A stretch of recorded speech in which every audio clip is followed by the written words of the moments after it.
Yes, I am. I'm dressed perfectly for this meeting. They don't know what we've done. They've actually seen him in that before. They've seen me dressed up. You need to ask Eli about Captain Pickle, I think it was.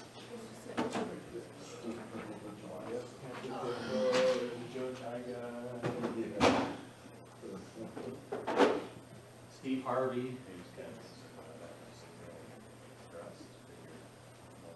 The game's not Well, this complete. is a new look for you.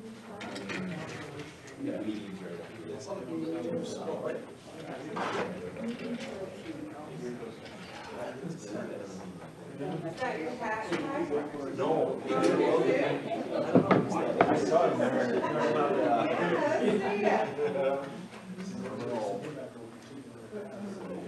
There you go. Kid, ask for more. I see, Chad, I know. Yeah, I said, go burn that. Well, Oh, really? the Next medicine slide. on mom. Tell Laura after. It allows it They to just go through her, each mouth to ear. So it stays there. This is the plan. That's good.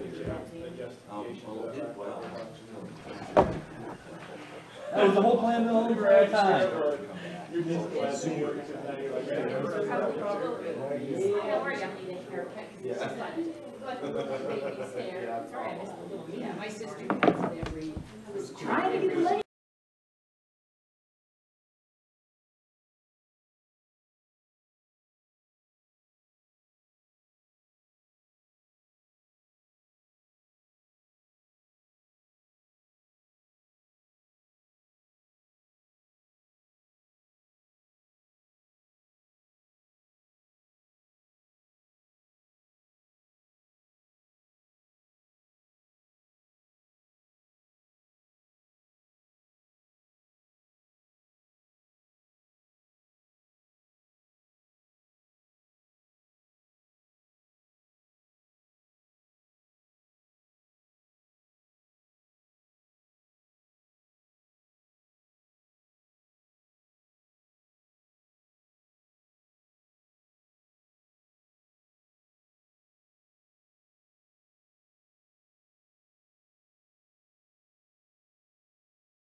That is new?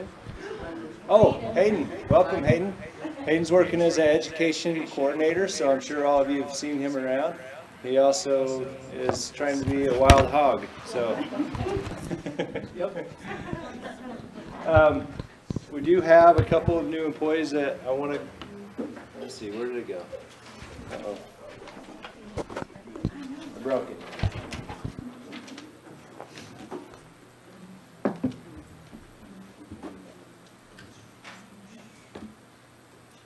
Oh, there we go. All right, so we have hired Ella Vinson as an LPN in the care center and Shaylee Allred as a CNA at the care center. And then we've also hired Jolie, I'm sorry, I'll just say Jolie, and as an RN on Med-Surg, and Susan Fogel. I need to actually talk with her and figure out how to say it, so I don't butcher it. Yeah, the G is silent. Okay, all right. All right, good deal. And Susan Fogel is RN in utilization review. So welcome these individuals as you see them around. And then also just a reminder of our open positions. And if you help us out, we have a $500 referral bonus. If you refer somebody and they stay for 6 months, just make sure that they put you down on the application as the person that referred them. So, yeah, and I'll turn the time over to Play Unplugged.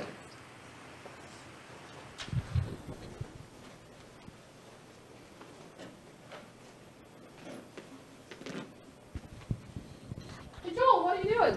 I'm practicing my golf with a Play Unplugged. I want to go up to the Star Valley Ranch and get my brag tag up there. That sounds fun. Oh, don't head over to the Red Bull. Good shot. Kelsey, what are you doing? I'm not taking pictures. I want to get my photography badge Cool. from SVI Media. Cool. How many of you guys have heard of Play Unplugged? Ooh, it's exciting. You know what? We start on Monday. So again, we've got 44 businesses between Alpine and Cokeville that have signed up with us. And they're sponsoring some type of an event like playing golf, hitting golf balls, duct tape master, cloud watcher, the photographer. Kids get to go do these activities, then they go into the businesses. Like I get to go up to the Star Valley Ranch and I get my brag tag. And they do that all summer long, from Memorial Day to Labor Day. So it's something a lot of fun to do. Yeah, so we're going to show you a video to kind of show you how it all works. And then we'll introduce you to some of our friends that we have here.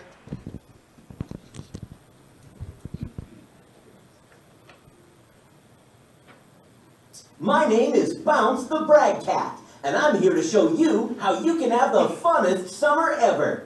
Your community is sponsoring the Play Unplugged program, which is really cool. The program gives you the opportunity to collect awesome tags called brag badges for free, just by playing. How cool is that? This is how it works. Play Unplugged has a huge list of activities you can do this summer, and each one is represented by a collectible brag badge. For example, there are brag badges for riding bikes, hunting bugs, making cookies, having a water fight, sidewalk chalk, or doing your hair in crazy ways. There are brag badges for building forts, going fishing, playing soccer, making snow cones, watching the stars, going hiking, and so many more. Earning a brag badge is so easy. First, you go online to WePlayUnplugged.com. Have your parents register for an account, and you'll be able to see what badges are available in your area. Click on a brag badge and it will tell you what you need to do to earn it. Then get out and play. Be sure to do what needs to be done for the badge. Then go to the local business that has the brag badge to pick it up. It's that easy. And the badges are totally free.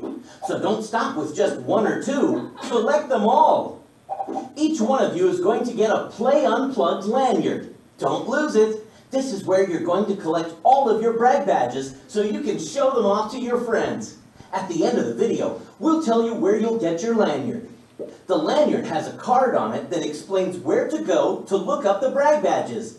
Take the lanyard home and explain the program to your parent so you can create your own brag badge account. Look up the brag badges and start playing. Sorry to leave so soon, but my friends are waiting, and I've got too many fun things to do, and too many brag badges to collect. See you out there, and have a great summer! So by the end of the week, we'll have visited all of the elementary schools, Etna, Thane, Alpine, Osmond, and Cokeville.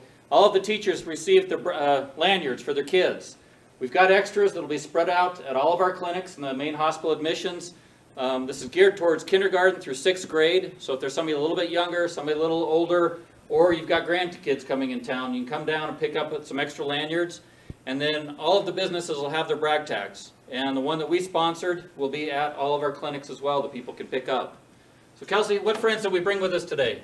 Let's start with Pam. What are you doing for Play Unplugged? I am so excited. I get to do gardening. How many of you love to garden? Yay! Yay, Ben, yay! I love to garden, and I am going to make sure I do the gardening badge. And then I am going to go up to Simplot to get my brag tag so that everyone can know my beautiful yard is done, just so I could get a brag tag.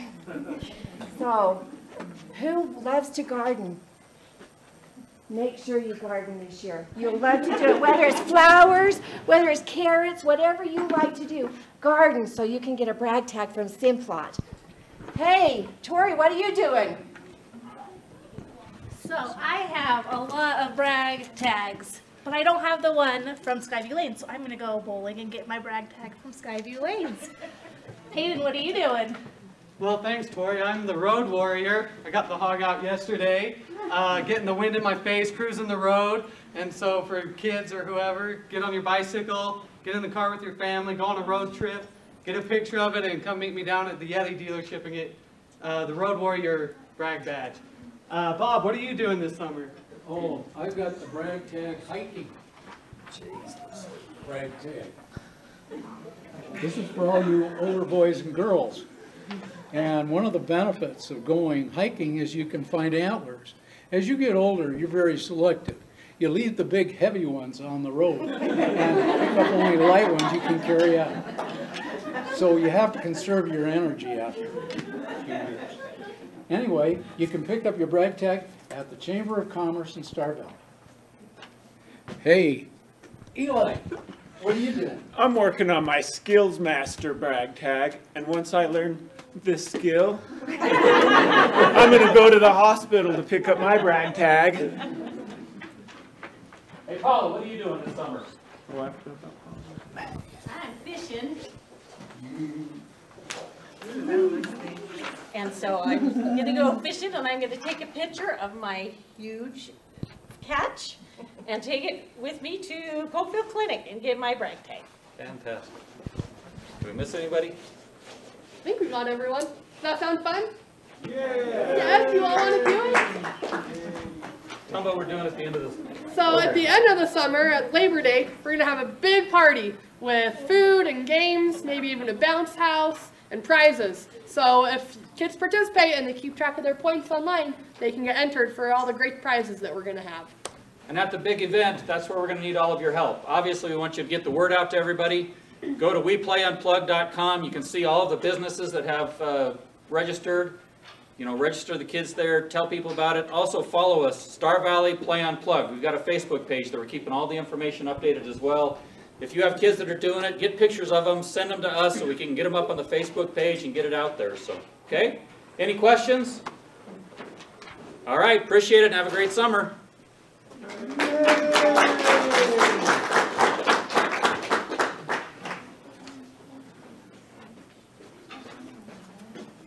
Well, good afternoon. It's my first meeting too, so it's good to be with you today. How come his picture wasn't up there?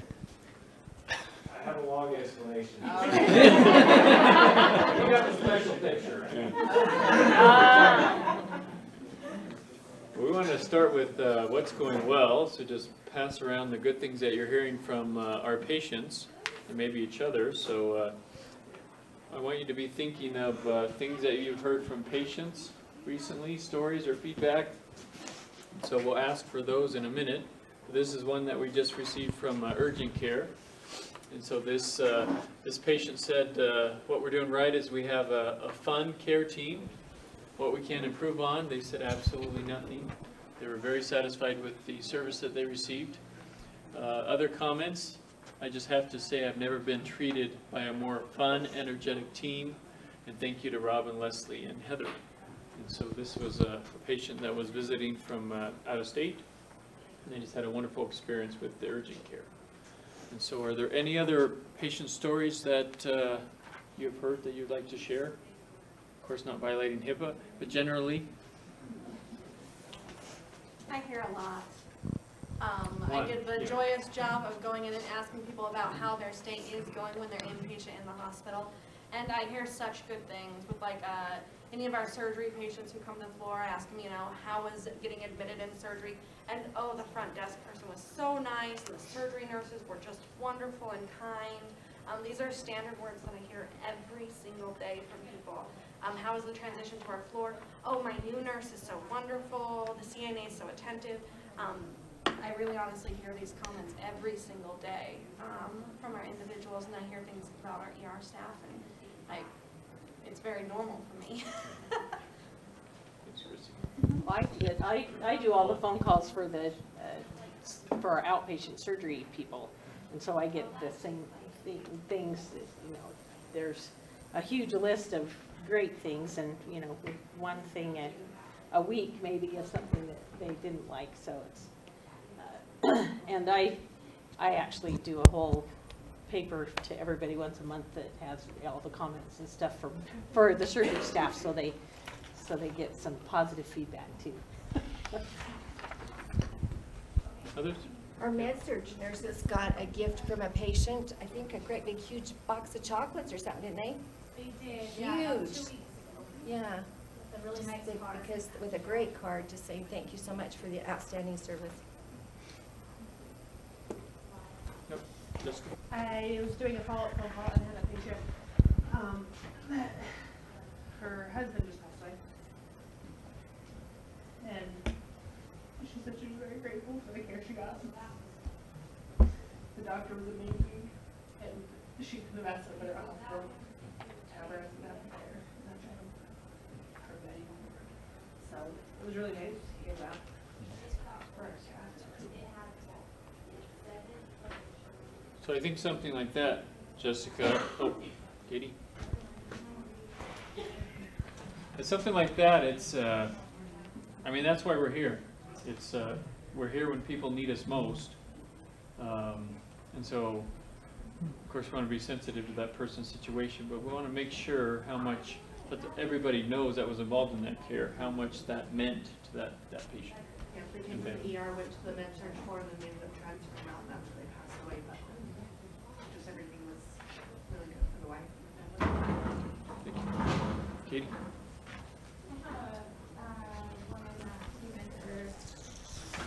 Blood work, and she had a good experience with us and in the lab and with our radiology techs, and she came out the door and she actually threw her hat in the air and she was like, I love this place, everybody is so kind to me, and it was really refreshing. Thank you. I think one of the comments from the meeting this morning was how, and it was a comment about the snowbirds that are coming back into the valley, and some of the comments about how refreshed they are with the care that they're receiving here versus the care that they may have received in a larger urban area, and how they're grateful to be back here with the personalized care that they receive here. So thank you for all the great work that you do. And so today, you have the agenda in front of you. You know, we talked about Unplugged. We're going to talk about our financials, capital budget. There's a board update. There's an update on Alpine and some of the other construction projects that we have going on. We'll talk about our vision and our mission. But I do want to make sure that at the beginning, that if there's something that's on your mind and it's not on the agenda and you have a question now, I'd be happy to take that question at this point, or if there's something that you want to talk about that's not on the agenda, I would love to hear about that at this point. Are there any questions before we get started with the rest of the agenda?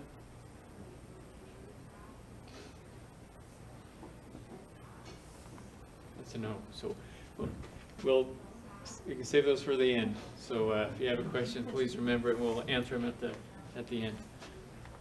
We'll turn over to Trevor to discuss some policies. All right, we got the clicker going. So we have made a few updates to our policies, and the first thing I'd say is I just encourage each one of you to go to the intranet, the HR page under HR policies and procedures, and you'll be able to see these two policies. So we've updated our attendance policy. Some of the changes that we made to that is just changing how the points calculate when for attendance. Made a minor change to like tardiness and early leaving, early departure from shift, things like that. So please go in there and familiarize yourself with that. We also changed on the no-call, no-show policy. In the past, that always said that after 3 no-call, no-shows, it was considered a voluntary termination, and we felt like we needed to tighten that up after some of the feedback we received from directors. So it's now after 2 no-call, no-shows, it's considered a voluntary resignation by the employee. That's basically, you don't show up to work and you miss 2 shifts and you don't call or let anybody know. So hopefully nobody does that, but we've made a few changes to the attendance policy that, again, encourage you to get in there and familiarize yourself with those. And then we've also updated a new policy. It's called the alternative work schedule policy, and basically that is just putting into policy format some of the practices that we already have. So 410s, some of the other scheduling like flex time, so coming in early and leaving early, or coming in late and leaving late. And of course, all of those things are based on the department that you're in. So not every department can do every type of schedule. And just please work with your director on that, and understand that just because we have something available, it doesn't necessarily mean that it works best for that department and that it's available for all employees. It's kind of department specific. So, but we did want everybody to be aware of the policies that we've updated and some of the changes we've made to those. So please go in and get familiar with them. Any questions on the attendance or alternative work policies? All right. Thank you. You can do that.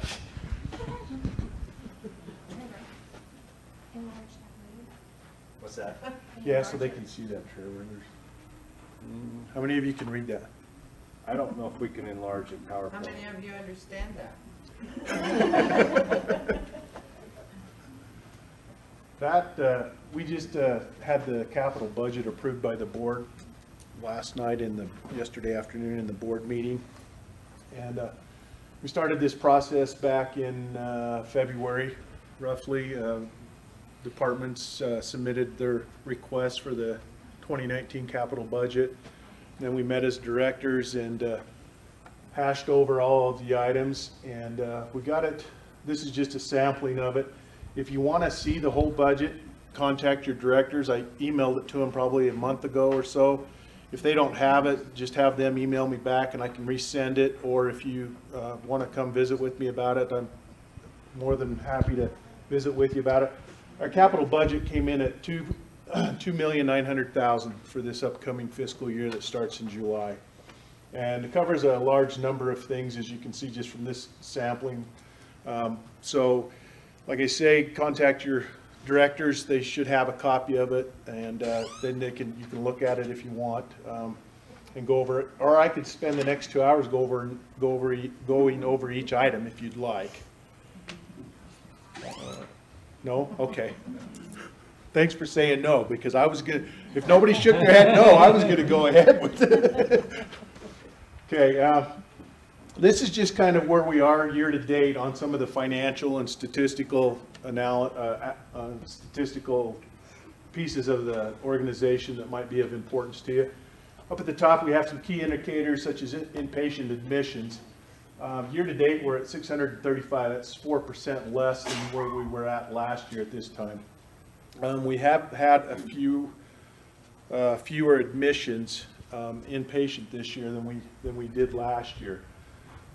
Surgery visits are up 2%. We've had 1,635 cases. Our ER visits are down 9%. And urgent care visits, we had 2145. ER visits are down, mainly because of that 2145, that urgent care visits. That was the goal. Part of the goal for urgent care was so that folks didn't have to always go to the ER, pay ER prices for minor, what's the advertised, urgencies? Life's little urgencies, yeah. not emergencies. Life's little urgencies. They didn't get charged as much for those life little urgencies. So you can see that, so that was expected that the ER visits would go down. Clinic visits, we had a growth of 4% year to date so far. We've had 26,472 visits into our clinics this year. Financial performance, April was probably one of our lower months. It usually is. Does anybody know why? Spring break. Spring break, yeah. Everybody shuts down when it's spring break.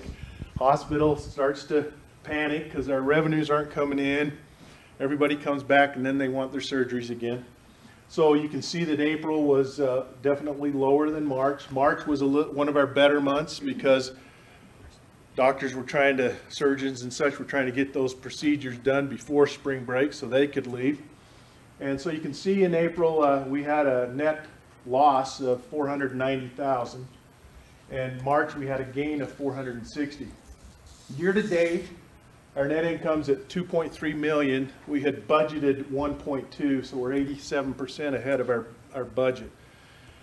To be honest with you, this is surprising to me because when we did the budget last year, Dr. Tallarico had announced that he was going to leave. So we were a little concerned about, are we going to be able to make up those lost revenues? So we were conservative and budgeted for that loss of an orthopedic surgeon. And you all stepped up and blew us out of the water. So thank you for all of your efforts in still beating the budget by 87%. You did a great job. Back on the profit margin, year to date, we're at 5.6%. We budgeted that 2.7. Our days in accounts receivable, that's how fast it takes once a bill is submitted, how fast it is rolled over into cash, basically, or paid. We're at 49 days. We want to try and stay less than 50. So we're right in there. Our business office does a great job in getting those turned around. And then also all of you who have to submit all the information to the business office, that's all part of this days in accounts receivable. Our cash on hand, we're at 110 days. We try to stay less or greater than 90. Our covenants with Wells Fargo, who is our lender, requires us to have at least 90 days cash on hand. That's just how much cash do we have, how many days would we have in cash if no more cash was coming in and we could stay in operations, paying all of our expenses and liabilities and such. So those are good numbers. We always want cash on hand to be higher, but 110, that's a good number. It's above the 90. We've been doing a lot out of our cash, all the remodels and those kind of things. So that's brought that cash on hand down. So that's just a nice little fun exercise. Any questions? All right. Thank you.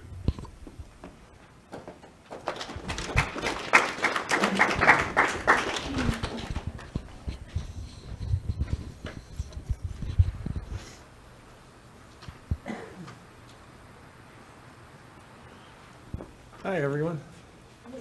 Hi, How are you? How's everybody out there in YouTube land? Derek asked me if I would cover his items today for him. He's otherwise occupied with another project that he couldn't get away from. So I wanted to just share with each of you what's going on from the standpoint of our construction that's going on at Star Valley Medical Center. As you know, we're remodeling the Thane Family Practice Clinic, and I just barely had a meeting with our contractor, Hogan Construction, and today the countertops are going in Thane. The ceiling is about finished. Almost all of the electrical Fixtures have been installed, and the flooring has started. So we're really close to being ready to be able to move into that Thane clinic. So that's kind of exciting. The Afton physical therapy project that's going on, the drywall is almost finished right now as of today. And so when the drywall's done, we can start thinking about paint and other cabinetry installations and those kinds of things. So that project's moving along really good. The Salt River Orthopedics building, that one is that's a little bit of a tedious project, you know, because our orthopedic surgeons are trying to continue to do business over there in that clinic, and we've got half the clinic shut down for construction right now, and so it's kind of tight quarters over there, and it's a little bit phased. We got to finish one side before we can start the other side, and it's a little bit crowded over there, and everybody's pretty cozy, and the construction crew is trying to get done as fast as they can, but that project is moving along too. Let's see what else is going on. Oh, I could report to you that as soon as the Thane Family Medicine Clinic is done, we will move them back into that clinic, and then physical therapy will move out of their building in Thane and go across the street from the Thane therapy building. The old Thane library is available for us to rent. And it's a big wide open building. It's probably as big or bigger than this room that physical therapy can use in the meantime while the construction is going on there. And so we're really happy that there's something that close that was available to us to rent and be able to utilize that for therapy services in Thane during the construction. In Alpine, I can tell you that we have ordered a modular clinic building that we will place right near, kind of next door, right by the existing clinic in Alpine. And by the middle of August, we should have our urgent care in there operating 7 days a week in this modular building. Just so you know, last weekend, on the 18th of May, we started our weekends in Alpine. Robin Trost and the rest of our staff, Robin is a nurse practitioner. She started the Friday, Saturday, Sunday, urgent care, extended hours of service in Alpine. We saw some patients there this last weekend. We actually saw 5 people on Sunday. So that's really business we would never have otherwise gotten. So that's kind of exciting. And Robin is going to be there on weekends until we have that modular building in place. And then she'll be there with another provider whose name is Mark Larson, and he is a nurse practitioner as well. And he and Robin will be manning that clinic down there, and we're excited to be able to provide that to the Alpine community. In addition to that, I'd like to just share with you that over the course of the last month, we have been searching for some property in Alpine. And if you've looked at property in Alpine, the prices are kind of steep these days. And so we looked around there and to see what we could find. We found some, one of Bren's ideas, he felt like we needed to be closer to Alpine Junction rather than in town. We need to be over by the junction. So we have more visibility of all the traffic that goes to Jackson in and out of Snake River Canyon. We want to be visible to that group, especially for urgent care. And so we made an offer, and the offer was accepted on a piece of property in Alpine. The board last night approved the purchase of this property in board meeting, and we have purchased 4 acres just on the west side of the Flying Saddle Lodge Motel and Restaurant. So there's a 4-acre piece of property there, which is pretty well perfectly sized for us to expand our services down there. And our concept that we're working on right now is, of course, urgent care, family medicine, specialty, physical therapy, and then in the future we would, in another phase, we would do an outpatient surgery center. And then even down the road in the future, there's plenty of room there for a standalone emergency department. And then maybe even in the future, a hospital in Alpine. I think that property is large enough to accommodate a small hospital. So we're really excited about that and think it's a good opportunity for us to serve the community. I just wanted to share one story that Trevor told me. He went to a business, a job fair in Alpine, and it was at Melvin Brewing. Do you know where the brewery is in Alpine? Trevor went and drank his lunch down at Melvin Brewing. I know Trevor pretty well. He'll let me joke about that. So he said that although not very many people came through looking for a job at the job fair, there were, how many, 8 businesses there, Trevor? 8 businesses there. And Melvin Brewing being one of those, and they were all really excited about the expansion that we've done and plan to do in Alpine. So yeah, that's exciting. The community is really excited for us to come to Alpine and provide more services. Just so you know, our chairman of our board, Marlo Scherbel, he does a lot of business in Alpine, and he knows the people that are doing a lot of development down there. And I believe he told us in board meeting last night that there, just in the next year, there are going to be 70, he called them 77 new rooftops for homes in Alpine. 77. So you can see how Alpine is beginning to grow, and I think it's a great opportunity for us to grow with Alpine and kind of be the cornerstone for healthcare services in the Alpine community. So, any questions about any of that? Okay, thank you. Yes, Chrissy. Do you know when we'll start construction on the new counters for MedSurg?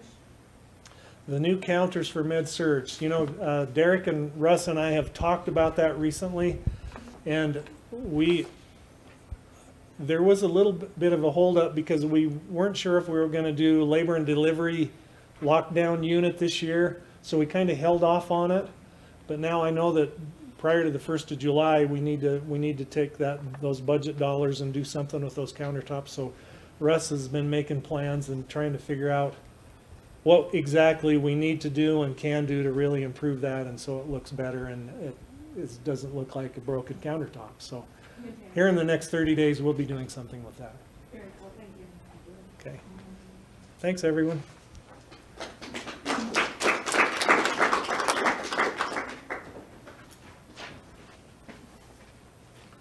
A quick update from the board meeting last night. A lot of items that we already talked about. We talked about at the board meeting. Some additional items, we talked about the strategic plan and then the operational budget. So that was the first time we discussed those, and those will be approved at the next board meeting. But we'll discuss those in specifics at future all employee meetings. What I really want to talk about in further detail was accountable care organizations. Does anyone know what an accountable care organization is? Joint Commission.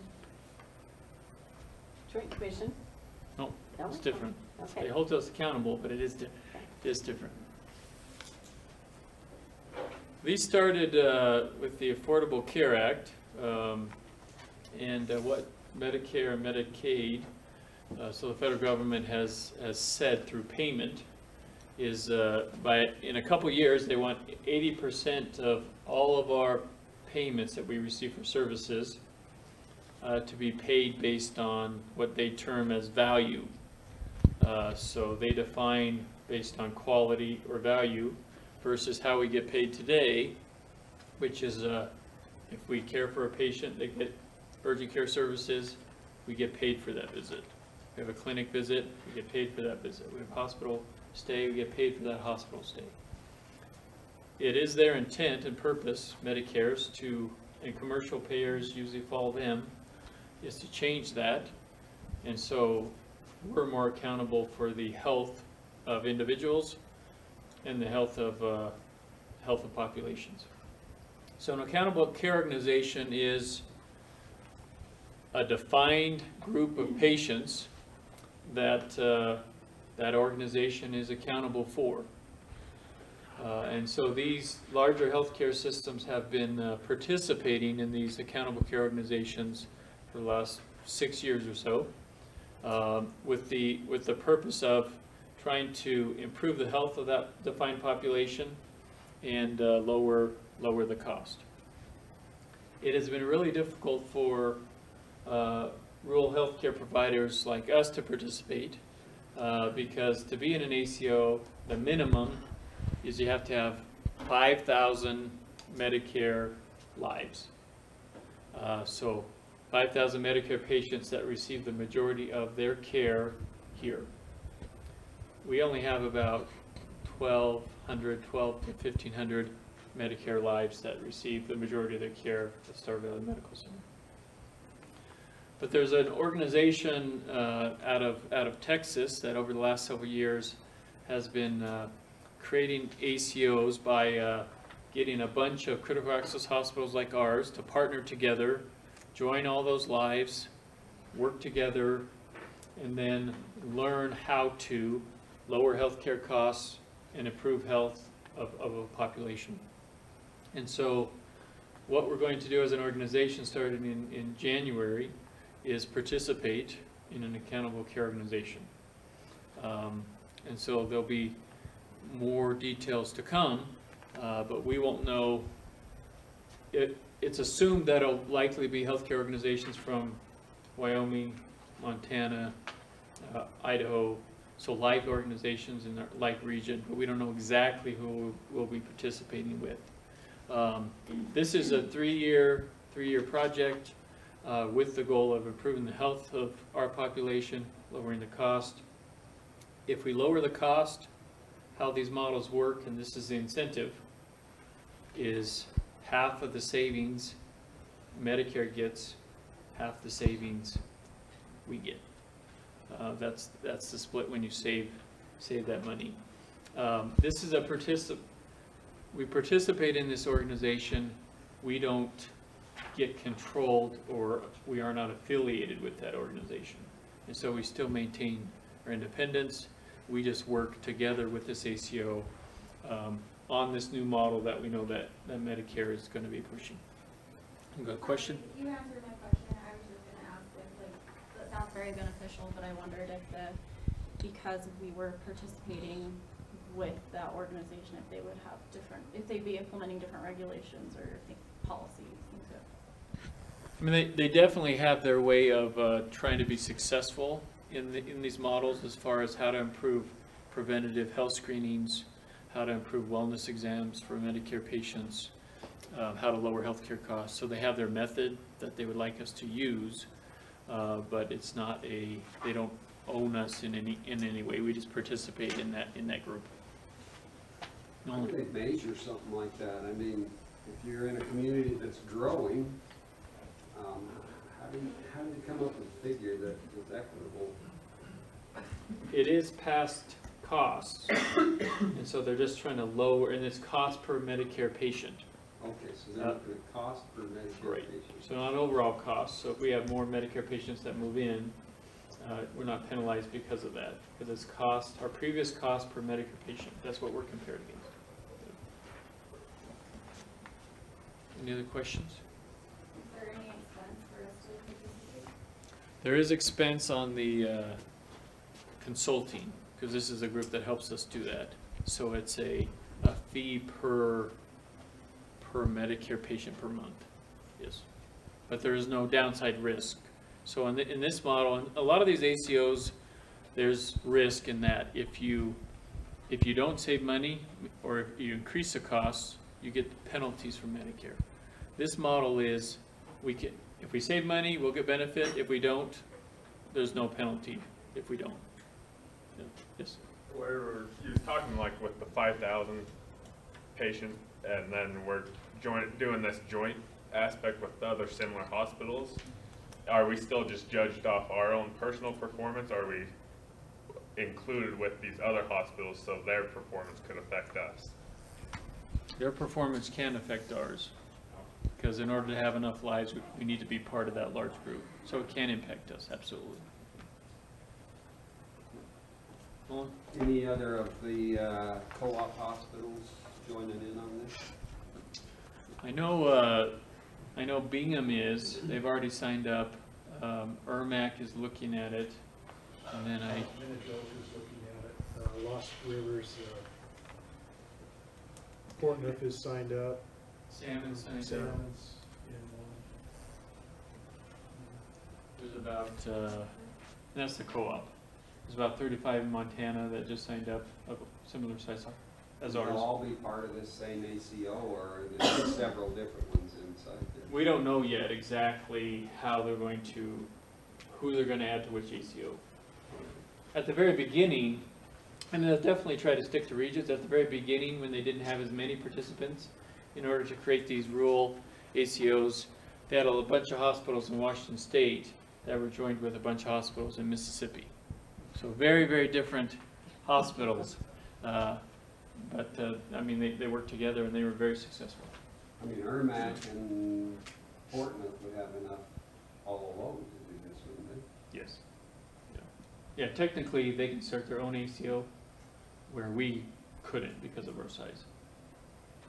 And we don't have to risk anyways with our small numbers. Is there an advantage to a larger hospital just doing it on their own compared to coming in with us, with a bunch of little hospitals? Well, I think the advantage may be their actions only they are in control of their group. They know exactly which patients they have, and somebody else doesn't have an impact on their numbers. That may be the advantage. I think the disadvantage is even with Portneuf and Ermac, even though they technically could be their own ACO, the bigger the number, the greater that risk is spread out. Because this company says they would actually like to see numbers of around 100,000 in an ACO. And so they're trying to get as many small hospitals as possible into one.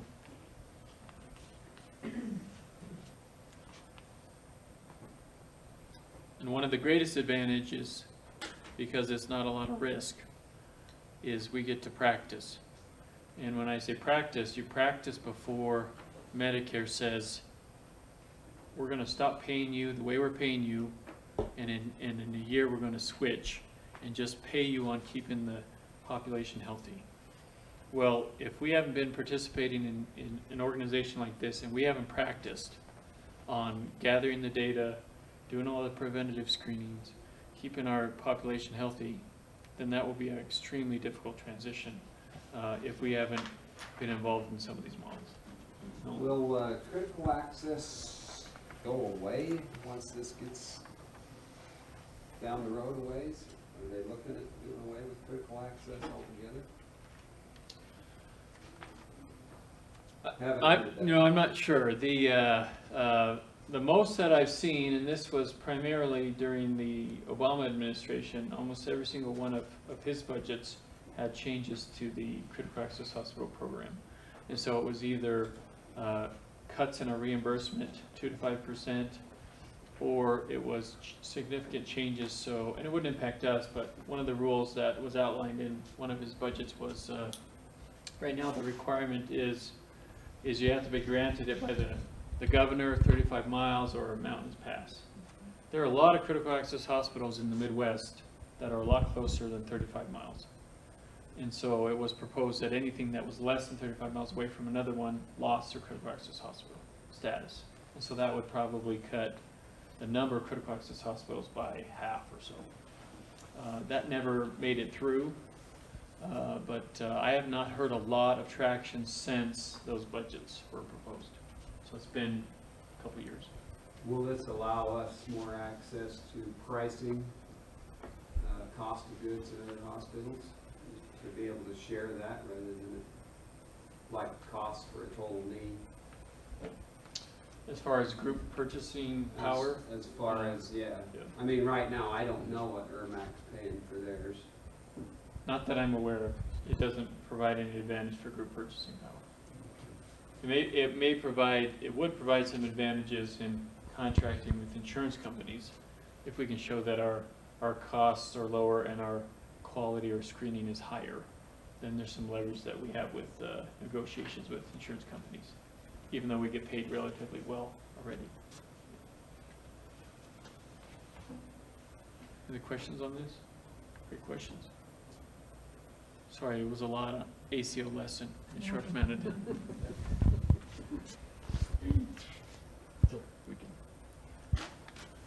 And so what's a mission? Why is an organizational mission important? We know what we're working for.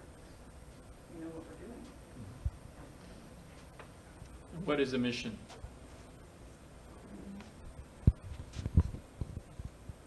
An overall plan and direction. Goal? Purpose? So mission really is, who, yeah, why are we here? Who are we? What's our core purpose? Why do we exist as Star Valley Medical Center? So that's our mission. And so we've been discussing it for the last month or so, but the decision that's been made is our mission didn't fully represent who we are, meaning it wasn't broad enough. It was focused on primarily healthcare services, which we do provide healthcare services, but we also support and help people stay healthy or become healthy. And so the new mission is supporting individuals, families, and our community in achieving their best health. And so that's our new mission.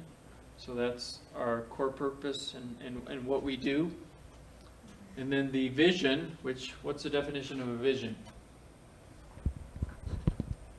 Where we want to go. Where we want to go. Future you see. Yep.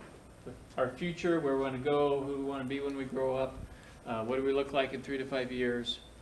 And so the work that we've done on that is some words that really came out were trust. We want to be trusted provider. We want to have great patient experience and high quality. And so the change that's been made to the vision is it starts with the word leading. And I've heard a lot living in rural communities, and we often put ourselves down that somehow that we don't have what urban areas have, which to me that's the exact opposite. We have what urban areas are often envious of, which is personalized care. And so for the healthcare services that we provide, we can be as good or better than anyone in the country. And we can be as good or anyone in the country in having a healthy population.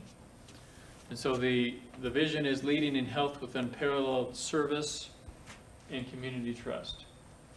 Service to me is about the connection that we make with each patient and family member.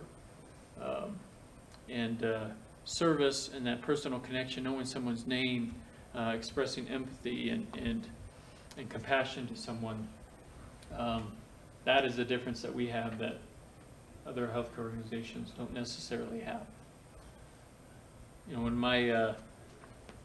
my son was in the NICU, I could not, as a parent, not being a clinician, I could not pass judgment with any nurse on their clinical skills. That's not how I judged the care that my son received or that our family received. But I could make a judgment on, was this nurse kind? Were they empathetic to the situation that we were in as new parents, not knowing the outcome of this situation? Did they show compassion to our questions? Did they answer them? Did they listen? And it was amazing to me that even though I didn't make a judgment on clinical skills, the nurses that really showed that empathy and compassion, I trusted completely with my son's care. The ones that were a little annoyed with questions, they wouldn't turn off the alarm when it kept going off. Those are the ones that I didn't leave the bedside, and if it was all night, I stayed with them, with my son. The ones that were empathetic and compassionate, I was comfortable stepping away and getting some rest in that situation. And so through our service, we can continue to increase the trust that the community has in us. And so don't be surprised. So this is our direction. We'll be more specific as we move forward as far as how do we measure this, what is the plan to implement this. But don't be surprised if I see you in the hall if I ask you what our vision is. And I don't expect you to memorize it. verbatim, but keywords like leading and service and trust, we should have down as far as an organization. That's what we want to be said of us.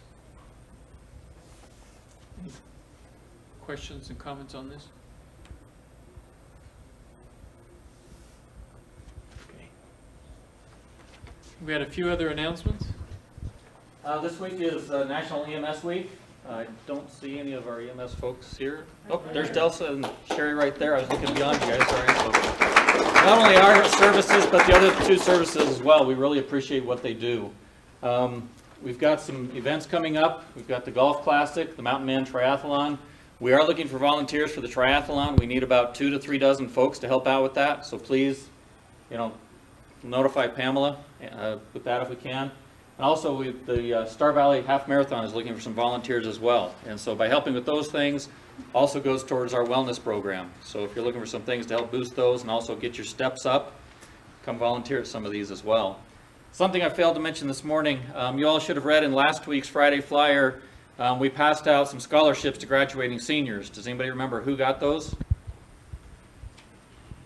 One of them was Darlene's daughter. Yeah. Yep. So through the donations from the staff, we gave out 4 scholarships totaling $3,500 to Justy Hebden, Condrey Lanehart, Emily Hokum, which is Shane's daughter, and Allison Lytle. And then the auxiliary gave out 2, they were $250 each, to Justy Hebden and Matea Burmester. So, and again, from our donations into this is what we give out to the future of, that helps us going. So please let us know if you want to help out with that so we can get you taken care of, and congratulate those kids. I'm sure you won't see them today. They're home sleeping since graduation was last night, but as you see them, tell them congratulations. Any other last questions? I have one. The half marathon is Saturday? Saturday, July 13th. Okay, so Saturday's July 14th this year. Okay, sorry. We'll get that fixed. I want my son to born on the 13th because it's a Friday the 13th. Okay. Big deal. So he's got that black cloud following him? It's lucky. Okay. That worked. Sorry about that. Anybody else? Any questions on any other topic? So Joe, why don't you mention how people can contribute to the scholarship fund and what it's for? The scholarship fund, again, it's funds that come from our staff. They can do that through payroll deductions or just cash donation. They are tax deductible because they're going to the foundation. All of those funds are gathered up. Then the kids have to go through a scholarship application process. And then we select 3 of our foundation board members that grade them on the criteria that goes along with those applications. And that's how they determine the funds that they receive. So again, these 3 got $3,500. If everybody gave $1, we'd have a lot more to pass out per pay period. But just, it's helping our future and helping our staff. So part of the role of the foundation is to education and also to help the, finances of the medical center. So this helps out those that have kids graduating in a sense. So the medical center ones are for medical center family. Dependents only. Dependents. And then the auxiliary is for anyone that would like to be involved in any health care. So in the future. And a lot of the way they raise their funds is by doing the Pizza Hut in the spring and fall. So those Wednesdays during March and October, go to Pizza Hut because they get a percentage of the sales and then all of the tips that help go to those scholarships as well. Any other questions? Someone ready to win a prize? So I'm going to yell some names out too. UMIAA. They did a ton of drawings, and so I'm going to just shout out some names. If somebody's in your department, will you please take that gift down to them? And then there's 2 for now. Shane? Woohoo! It's a garden, Shane. It's a garden. That was a box of rabbits. You're going to pick some, Shane. Yeah. On the end of the table, help yourself with anything. Deanna. Hey, thank you. And then let me just,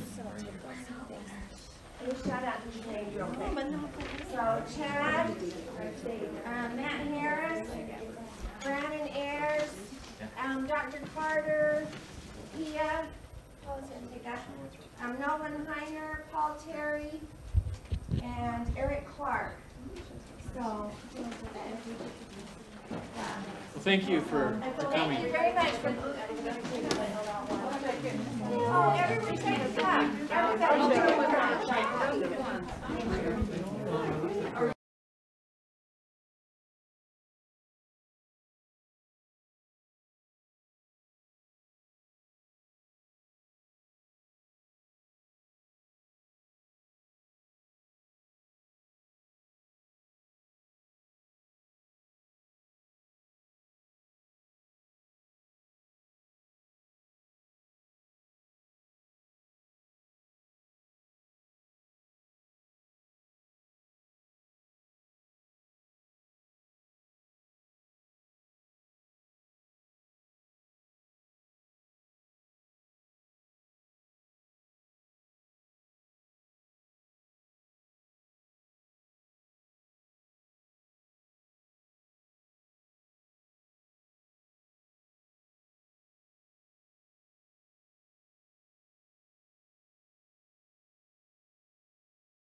We appreciate you being here. For the people that are still working, we ought to have some sort of a reward, right? Welcome. Appreciate you being here. I don't see any new employees. Most of us have all been here for a while, so we'll just jump right into the new employees. We've hired Ella Vinson as an LPN in the care center, Shaylee Allred as a CNA at the care center, Jolie Mazzalia as RN on Med Surg, and Susan Fogel as RN in Utilization Review. And then just a reminder of our open positions. You can always watch those on the website. And also a reminder of the $500 referral fee. So if you refer somebody, they stay for 6 months, then you'll get a referral fee as long as they put you down as the person that referred them and told them about the job. So anyway, I'll turn the time over to Play Unplugged. We've got a brief presentation for you. Wait, I'm out of my costume yet. Kelsey's running a little slow. Yeah, I'm rolling. Hey Joel, what you doing? I'm practicing my golf swing so I can go out to Star Valley Ranch and pick up my Play Unplugged brag tag for golf. Cool. How about you? What are you doing? I'm getting ready to take pictures with my camera so I can get my photographer badge. Great. Where do you pick that up? SVI Media. Fantastic. So how many of you have heard of our Play Unplugged for our community project this year? Yay. Yay. Good deal. Fantastic. Well, we're lucky enough. We've got 44 businesses all the way from Alpine down to Cokeville that have signed up to be a part of this. Starts on Monday. By the end of this week, we will actually have been to all of the elementary school introducing it to all of the kids. What we've also done as we've been there is we've dropped off their lanyards. So their teachers are going to hand those out to them so that they're all ready to go. So what else do you want to sell? How about a video? That's about it. Do you want to watch the video? Yeah, yes. video. Yes, we love videos.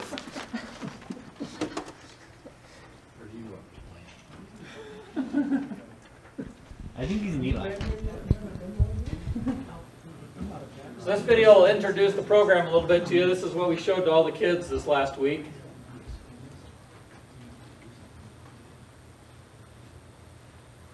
Hi kids, my name is Bounce the Brag Cat, and I'm here to show you how you can have the funnest summer ever. Your community is sponsoring the Play Unplugged program, which is really cool. The program gives you the opportunity to collect awesome tags called brag badges for free, just by playing. How cool is that? This is how it works. Play Unplugged has a huge list of activities you can do this summer, and each one is represented by a collectible brag badge. For example, there are brag badges for riding bikes, hunting bugs, making cookies, having a water fight, sidewalk chalk, or doing your hair in crazy ways. There are brag badges for building forts, going fishing, playing soccer, making snow cones, watching the stars, going hiking, and so many more. Earning a brag badge is so easy. First, you go online to WePlayUnplugged.com. Have your parents register for an account, and you'll be able to see what badges are available in your area. Click on a brag badge, and it will tell you what you need to do to earn it. Then get out and play. Be sure to do what needs to be done for the badge. Then go to the local business that has the brag badge to pick it up. It's that easy. And the badges are totally free. So don't stop with just one or two. Collect them all. Each one of you is going to get a Play Unplugged lanyard. Don't lose it. This is where you're going to collect all of your brag badges so you can show them off to your friends.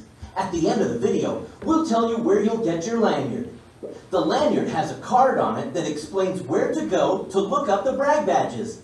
Take the lanyard home and explain the program to your parent so you can create your own brag badge account. Look up the brag badges and start playing.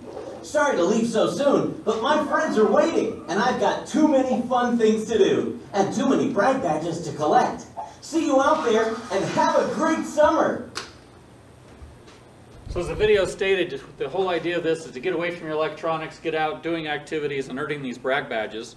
By Friday, all of our clinics will have lanyards and the brag badge that we actually sponsored this year, so they can go to any of our clinics to collect theirs. So, Kelsey, did we bring some friends with us this evening? We did. Pam, what are you doing for Play Unplugged? Hey, I'm going gardening. I love to garden, and I am so excited to have a garden this year.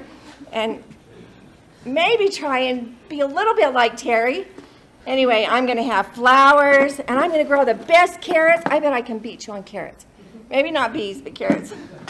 So I'm going to go do a garden, and then I'm going to Simplot because I can go get a brag badge and put it on my lanyard and have it, and then enjoy the rest of the summer having a wonderful garden. So who would like to start with a garden? Awesome. Wonderful. Hey, Paula, what are you doing this summer? No hook on it. Okay, I'm like, what do you mean? I'm gonna fish. And it's after I caught on something. After I get my mighty catch, gonna take a picture of it, take it to the Cokeville Clinic, and get a brag tag about fishing. Hey, Eli, what are you going to be doing? I'm working on my Skills Master badge.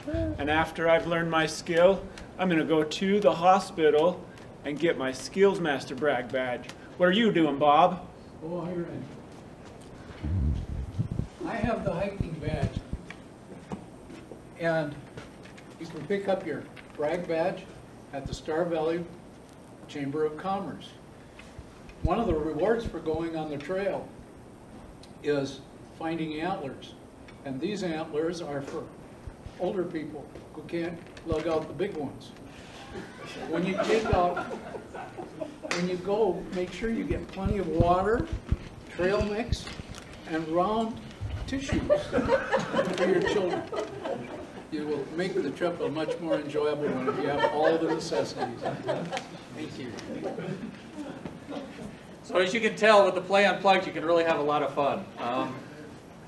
It starts on Monday, Memorial Day, and it goes all summer long until Labor Day.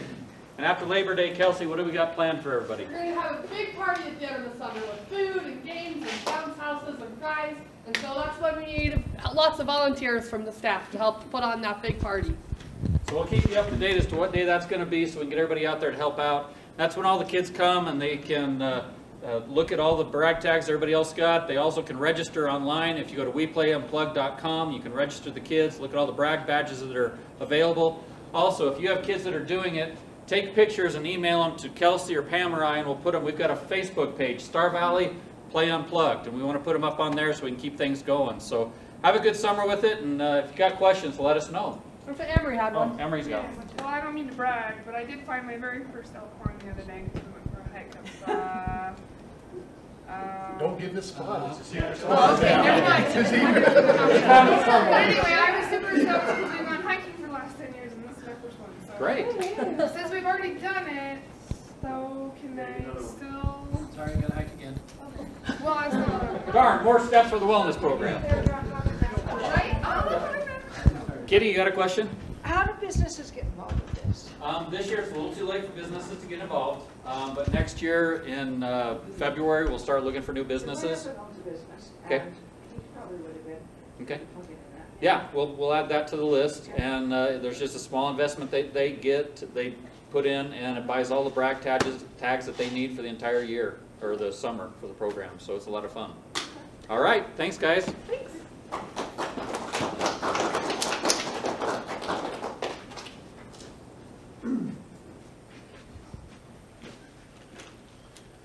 It's my first meeting, or I guess my third meeting of the first day, and so it's good to be here with you.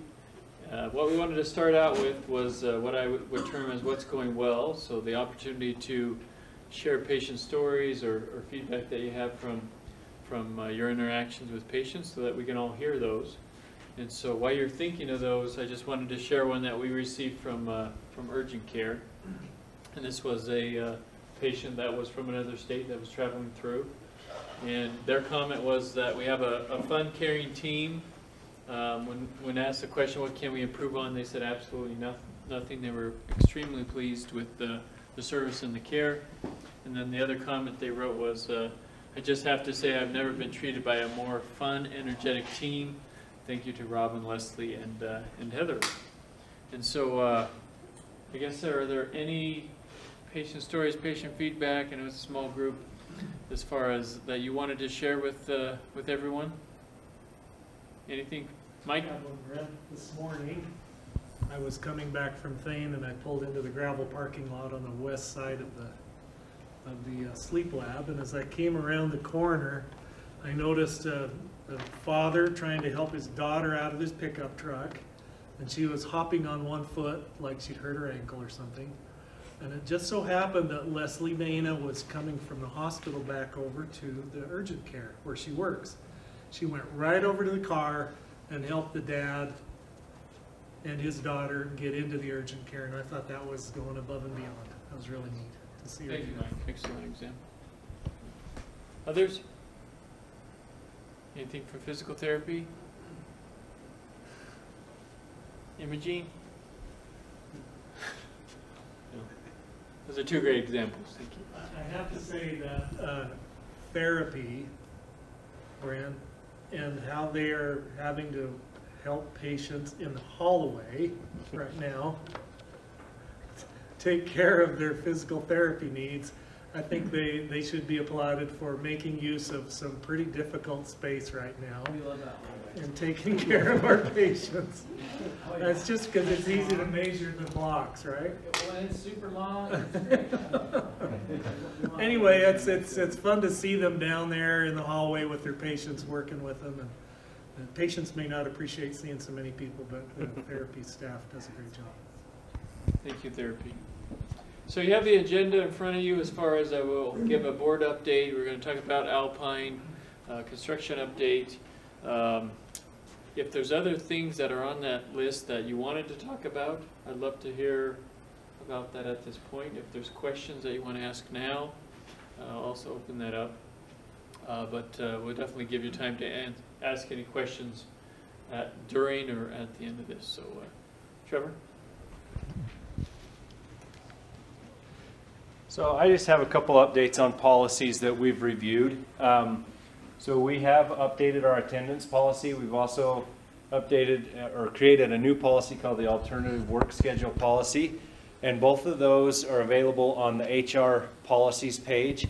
So if you go in there, you'll be able to see the attendance policy is marked as revised and the alternative is a new one.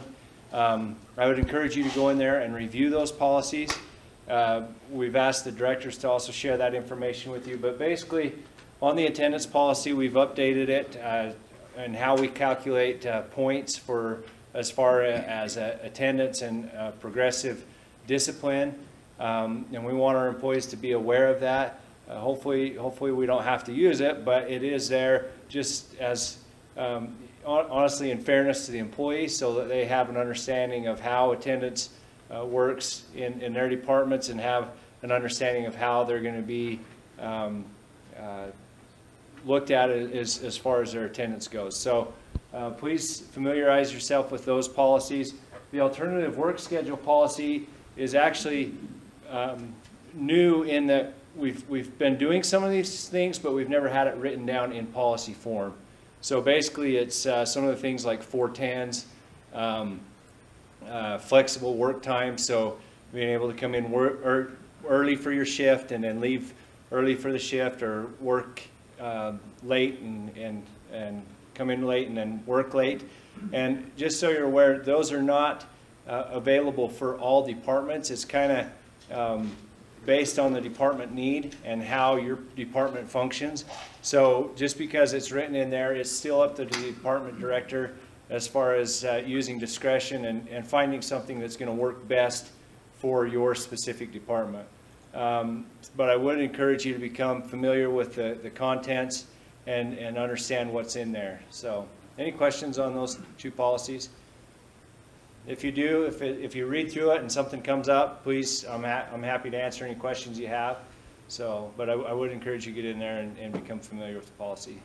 Emery? Is it still based on the point system? It is. It's still based on the point system. We just adjusted the points a little bit to try and make it follow along more closely with progressive discipline policy, which is in the handbook. So that's one of the changes. One of the other changes is that in the past, a no-call, no-show lasting more than 3 days or more was considered a voluntary resignation on the employee's part, and we have changed that to 2 days. just because we feel like if somebody's gone for more than 2 days and they don't call in and they don't talk to their director, then there's a reason and they must not want to work here anymore. So anyway, appreciate you becoming familiar with those. It is something that's good to know. So thank you.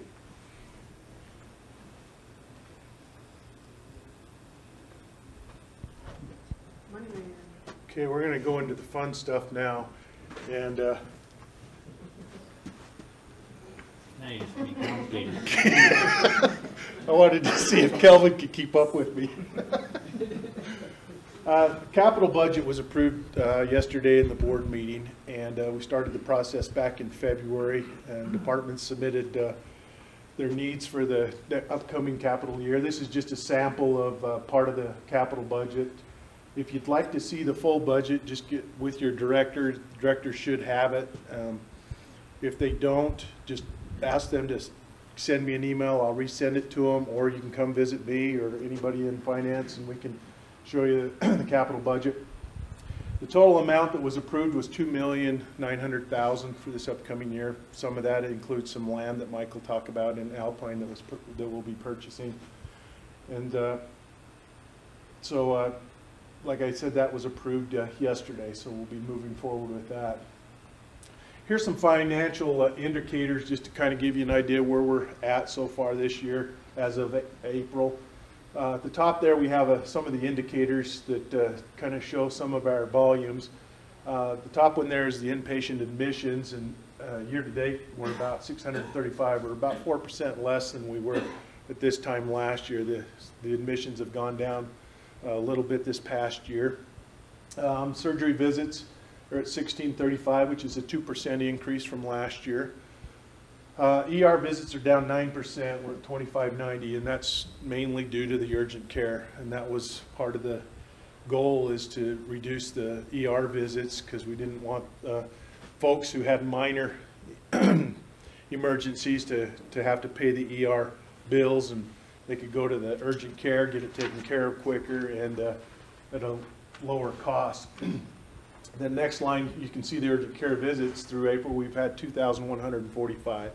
So the urgent care has been very successful for us. We're averaging about 14 visits a day and meeting all the projections that we had done. Now we've got competition, of course, that just opened up last week, and so we'll see how that plays in. And then Mike will talk about other urgent care opportunities. Clinic visits are up 4%, so our family practice doctors are staying busy and are more busy than they were last year. Financial performance, April and March, and then we'll have a year to date. April is usually our lowest month of the year. Does anybody know why? Spring break. Yeah, everybody likes to leave Star Valley. Just when well, I guess it doesn't always start to get warm during spring break. Everybody likes to get out. They got cabin fever, and the vitamin D is way low. They got to go get some of that back so they can remember why they live here. And so April's always low, and March was one of our higher months. The providers kind of front-loaded the surgeries and stuff at the end of March so that they could have spring break also. So in April we did have a net loss. March we had a gain, but year-to-date actual is $2.3 million net income. Our budget, we had budgeted 1.2, so we had a 87%. We're above 87% above what we had budgeted. When we put the budget together, we were a little conservative because at the time we had Dr. Tallarico announced that he'd be leaving, and so we didn't know for sure what that impact would have on the financials for sure because of the revenues that he brought in through orthopedics. But everybody at the hospital pulled together, and the volumes kept rising, and we were able to surpass those projections. So we've done well this year so far in that. Our profit margin at the bottom line is year-to-date we're at 5.6, so that would be that 2.3 million, and the budget we'd had 2.7, so that's, you can see that that's coming in. Days in accounts receivable, that's how fast you can turn over or the turnaround time on once a bill is sent out to when it's collected. we're at 49 days, and the average is 50, or the goal is 50 or less. The quicker you can turn that around, the quicker you get those the cash in hand, and there's less chance that that's going to go to bad debt. Last item on there is cash on hand. We're at 110 days. Our covenants with Wells Fargo, who has lent us money, they would like to see us at 90 days, no lower than 90 days. We meet our covenants with them. That cash on hand just basically tells you how many days can we operate if we didn't have any more cash coming in, basically. And so the higher that number, the more financial sound, I guess you could say you are, the longer you can go without any more cash coming in. 110 days is a good number. Of course, our goal is to get that up into the 120, the 130s. So, any questions on financial data? All right. Thank you, everyone, for helping us have a successful year in the finances.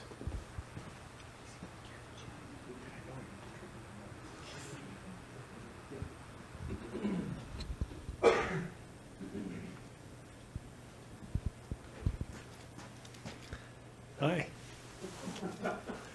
How are you today? I wanted to just give everybody a excuse me, a little update on what's going on in Alpine. I think that there's some exciting things going on down there, and let me just share a few of those things with you. We started our urgent care extended hours of service this past weekend, started the 18th, so Friday, Saturday, and Sunday this past week. We were open from 9 a.m. to 9 p.m. in Alpine, and we actually saw patients, and we saw 5 patients on Sunday. So that's kind of neat. That's business we never really would have ever gotten before. We even had one patient from Afton go to Alpine on Sunday and get services. So that's kind of exciting. We will be doing that Friday, Saturday, Sunday, urgent care, and then on holidays too. We're going to be open on holidays. So this coming week we'll be there Friday, Saturday, Sunday, and Monday for Memorial Day we'll be open down there too. So that will happen kind of through middle of August until we have a permanent structure in place, and Derek's going to talk more about that permanent structure, but not sort of semi-permanent structure, I guess. Then at that time we'll have 7 days a week urgent care, as well as family practice in the same clinic we're in. So we have been during the course of this last month, we have been looking for property in Alpine, and we looked at several different lots that we thought may be available. And if you've been shopping for land in Alpine lately, it's pretty expensive. And we actually settled on a piece of property that we had made an offer on a few weeks ago. The owners accepted our offer, and last night in board meeting, the Board of Trustees approved the purchase of a 4-acre plot of land in Alpine, and this land is just west of the Flying Saddle Lodge. There's a 4-acre piece of property just west of the Flying Saddle. And it's sized just right for us for future growth.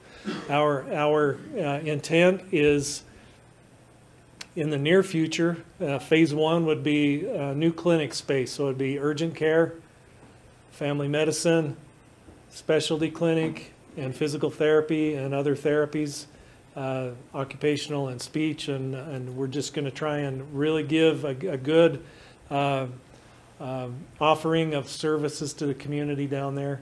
And then phase 2 would become probably more than likely an outpatient surgery center connected to that phase 1.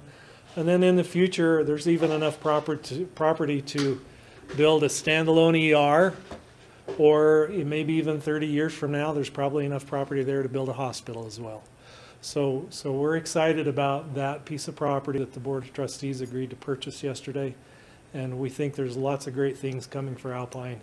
I know that Trevor mentioned to me yesterday that he went down to Alpine to a job fair, and although there weren't very many people coming through the the job fair looking for jobs, all of the businesses and employers that were there mentioned to him how excited they were.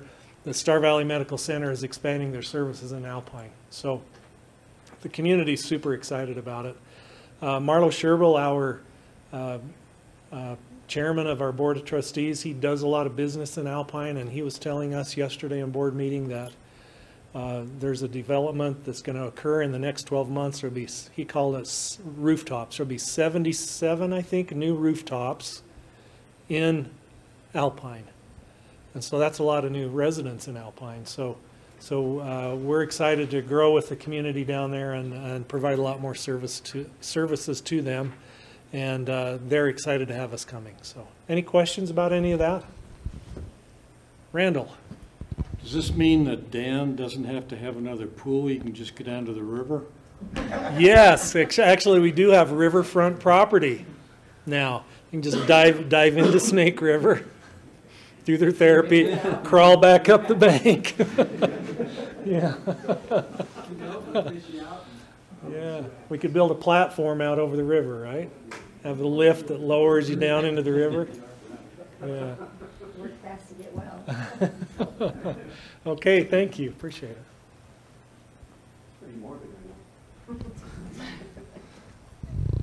All right, I'm here to talk about construction, or in Russ's case, I'm here to tell you what you already know.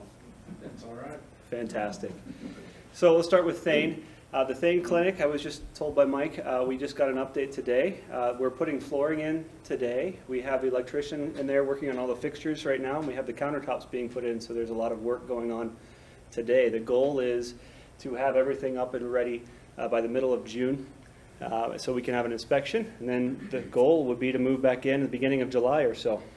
I'm looking back at you just to make sure, yeah, there's the nod, I love it. So, perfect. So, as far as the Thane PT, we'll be working, oh actually I should go back again. This is fun. They have the lead line drywall that has to be put in. I don't know how heavy that is, about 400 pounds is what they told me or so per sheet. Isn't that what that is? So it's always interesting, everything that involves Terry's world is either heavy or expensive, or usually both. So it's yeah, the billion-dollar man over there. So the PT building's coming in after that, and I did try to suggest to Dan in the morning meeting that since I'm working with the construction, the inflatable pool is back in talks instead of just getting the permanent one, but he told me I had to wear a Speedo if he was okay with that, so that's not happening. You guys will get the pool. Definitely get the pool for that one. So they're going to be working on that one shortly after. So as far as Afton is concerned, they have the drywall pretty much done, Afton PT. The heat vents have all been put in, and they're going to be hopefully finishing that up pretty soon, so that's for provider-based. So the last one for Afton would be the Afton Salt River Ortho, and so they have half of the building right now closed off. They're moving all the services, so they're doing all the clinic visits and everything all in one half of the building right now, and it's amazing how much they're doing in just that half of a building while we're working on the vents and a couple of the minor pieces.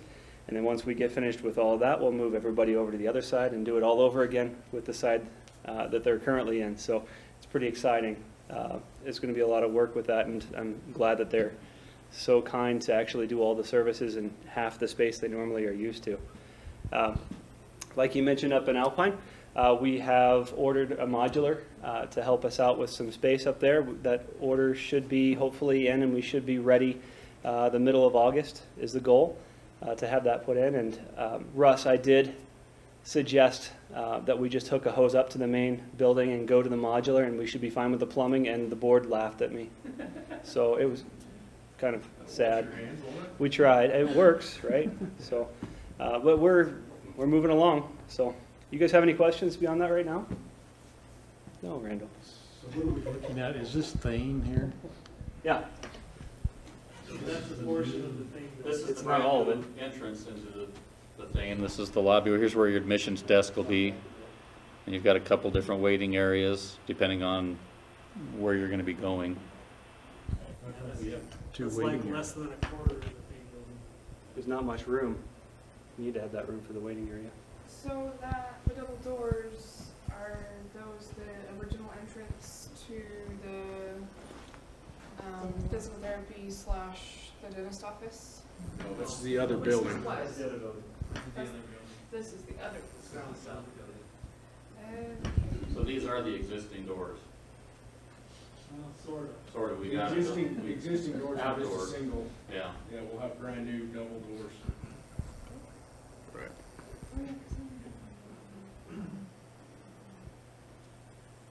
Sorry.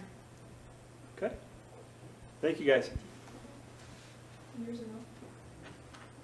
When Livingston was still there.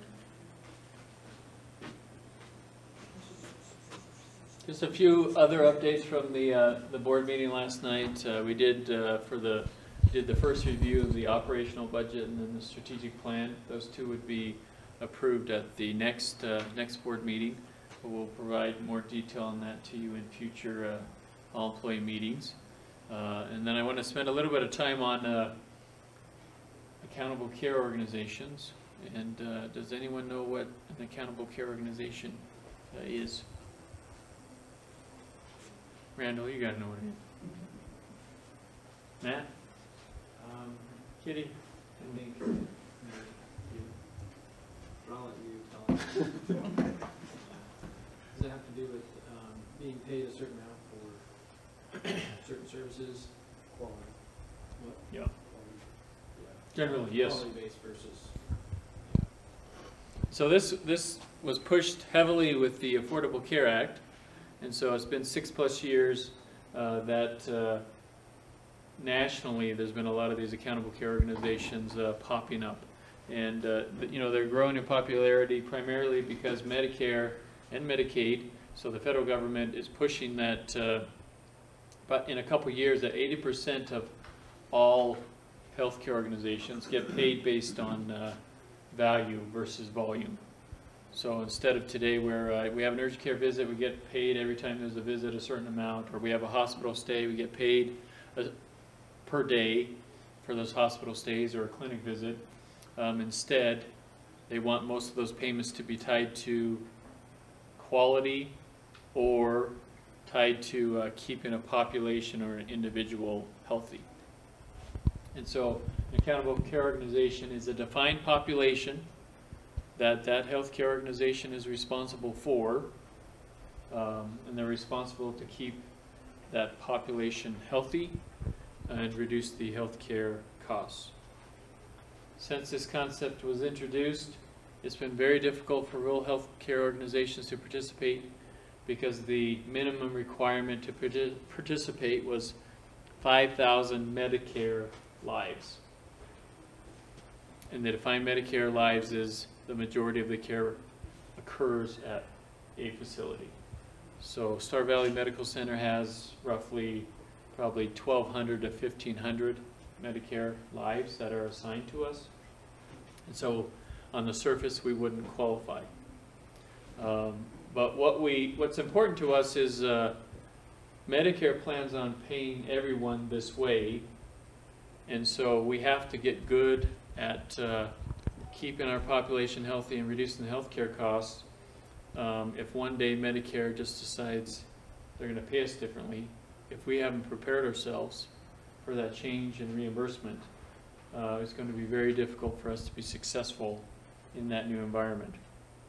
And so the decision that was made is there is a group out of Austin, Texas, that has been very successful the last couple years in organizing multiple critical access hospitals and rural healthcare organizations.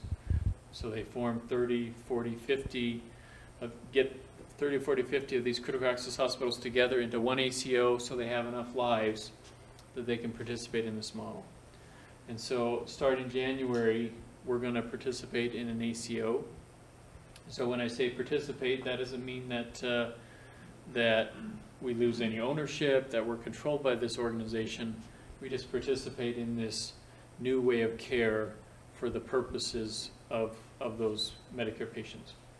What happens in this case is we do pay a certain amount every month to this group to help us learn how to do this. But then if we lower healthcare costs as a group and for our Medicare beneficiaries, then we share in the savings with Medicare. So Medicare gets 50%, and then we get the other part of that. But we do feel like it's an important time to participate, because we have to learn how to provide healthcare services this way and keep people healthy. And then also there's not a lot of risk. And so during our participation, if our healthcare costs go up, we don't get penalized from Medicare if they go up. There are a lot of healthcare organizations that have participated over the years. They were in different programs. They got penalized when their healthcare costs went up. And so we do not have a risk in that regard. And so we'll start participating in January. Any questions on this? I'm sorry, that's a lot for an ACO in that short amount of time. What if it doesn't work? What if we don't mind? Then we're out in 3 years. And we've had the advantage of learning how this works, as far as the correct data systems, to know what our healthcare costs are, to increase our preventative screenings for all of our patients. We've at least learned along the way, even if we didn't save the system money. Yep. Any questions? Okay. Next is Joel,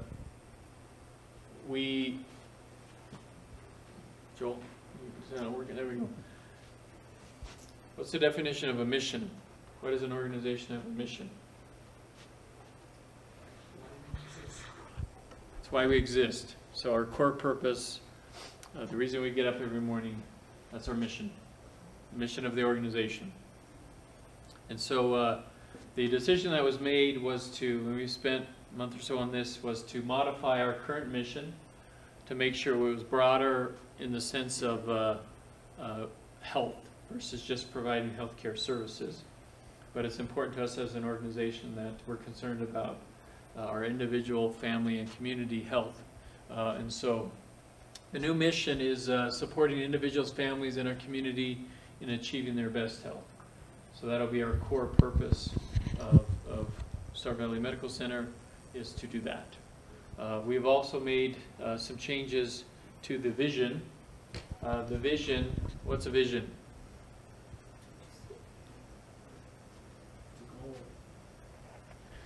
And so it's what we want to do, what we want to achieve in the future. It's aspirational. What we want to be when we grow up. That's our vision. And so what we heard from you, we had a lot of comments that were sent in when we asked that question, and we've had a lot of good discussions. We heard a lot about trust, community trust, service and patient experience, and also quality.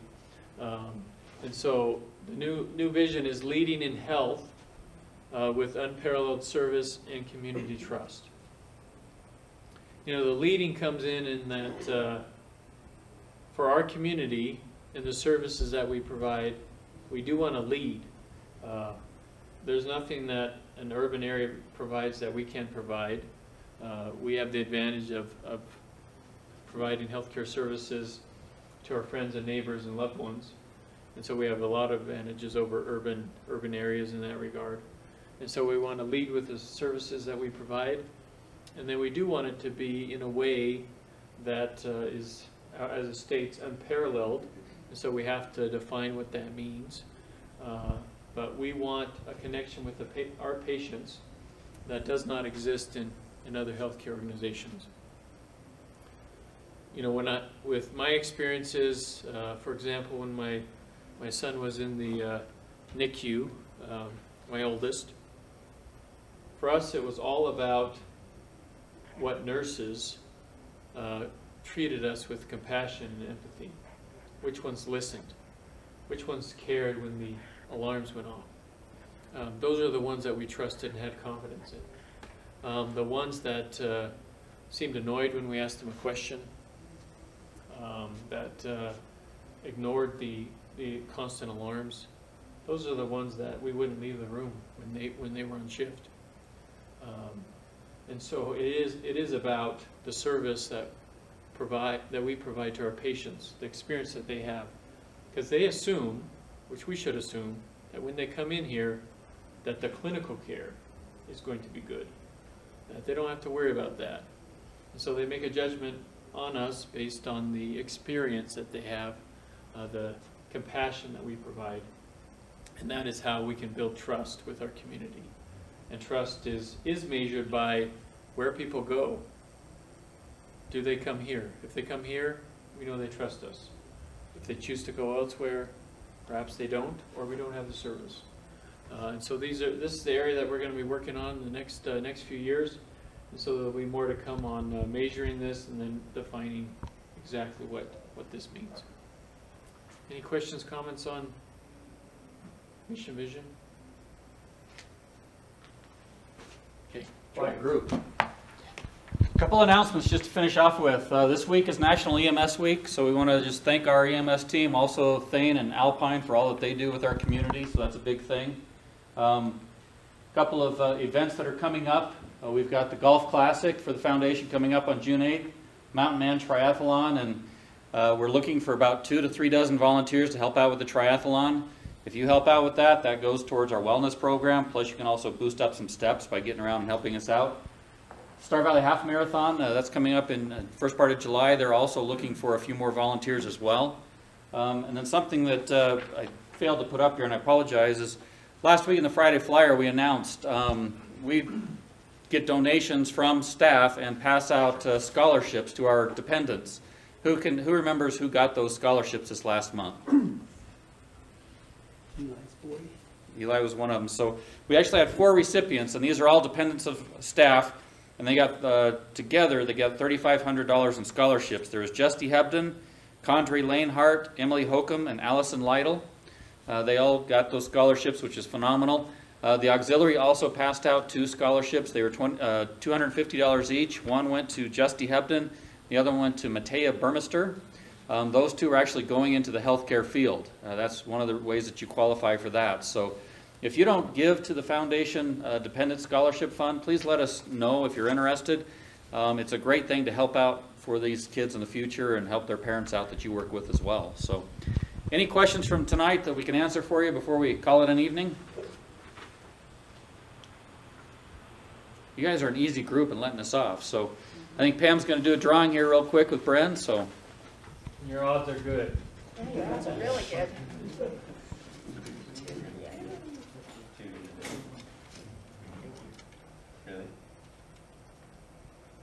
Russ Parson. Happy birthday to you yesterday. Yesterday was.